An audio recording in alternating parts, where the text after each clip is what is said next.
Tears were commonplace in 1964 in Mississippi. Tears like those of Ben Chaney, who cried at the memorial service of his brother James, along with Andrew Goodman and Mickey Schwerner, who had lost their lives trying to register people to vote, black people. But see, there were other heroes and sheroes in 1964. One of them was a man by the name of Robert Miles.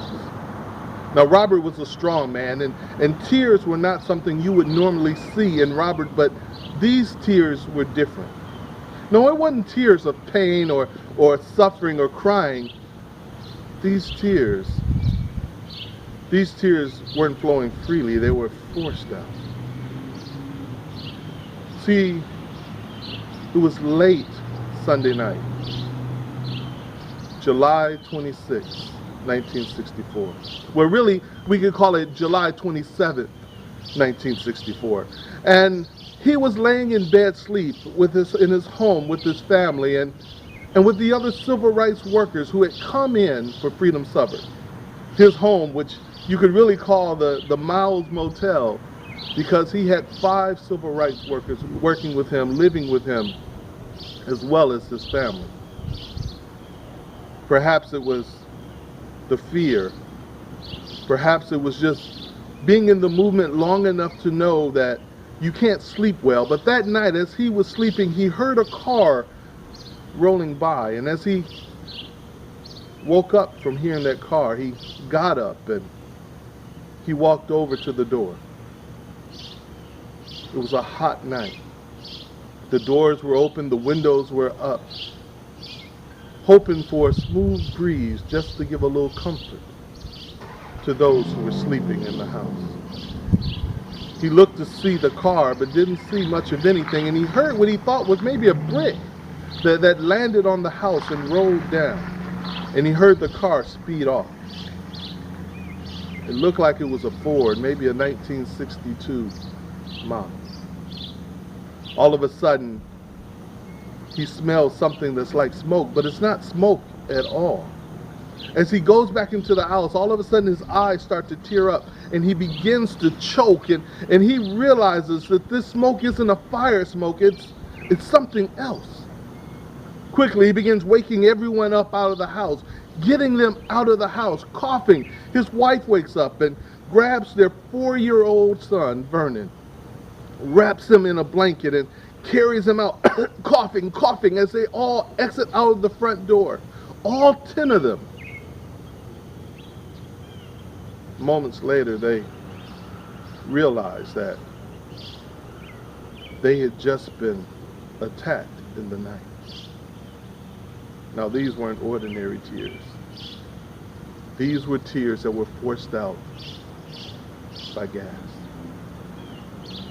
It took about 30 minutes before the sheriff's department made it to his house, and they walked around and they found the tear gas container, and the deputy picked it up with his hands, but it was still so hot that he put it down and grabbed something to pick it up. By the time the FBI got there, they told him, oh, there's no worry about looking for prints, because only prints you'll probably find on there are from the police, because we've handled the tear gas canister.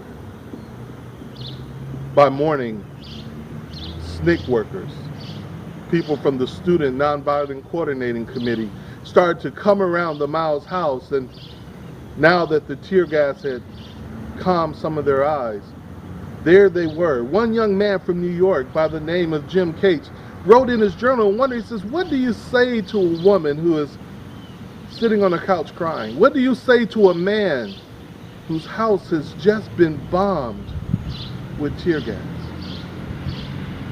One of the children, Kevin, who was 6, said, Mama, what kind of gas was it, Mama? It was tear gas, baby. It was tear gas. See, they thought that a little bit of tear gas would stop Miles and the other civil rights workers from working in Panola County. Oh, but it didn't stop. They thought about the mistakes that they made, that they shouldn't have run out the door as quick as they did, but they were determined not to give up. And you know, they kept messing with Miles. They bombed his house again. They shotgunned his house, but he wasn't going to give up. He wasn't going to let anybody turn him around. And by the end of that summer, Panola County had over 800 registered voters. African American registered voters. More in that county, this county, than any other in the state of Mississippi. See, Miles is a hero.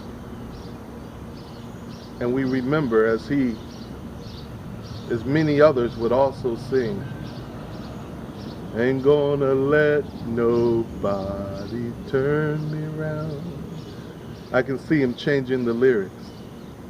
Ain't gonna let no tear gas turn me around, turn me around, turn me around. Ain't gonna let no tear gas turn me around.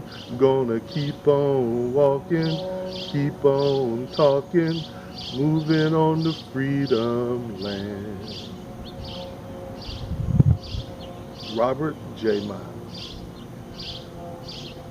a hero of 1964.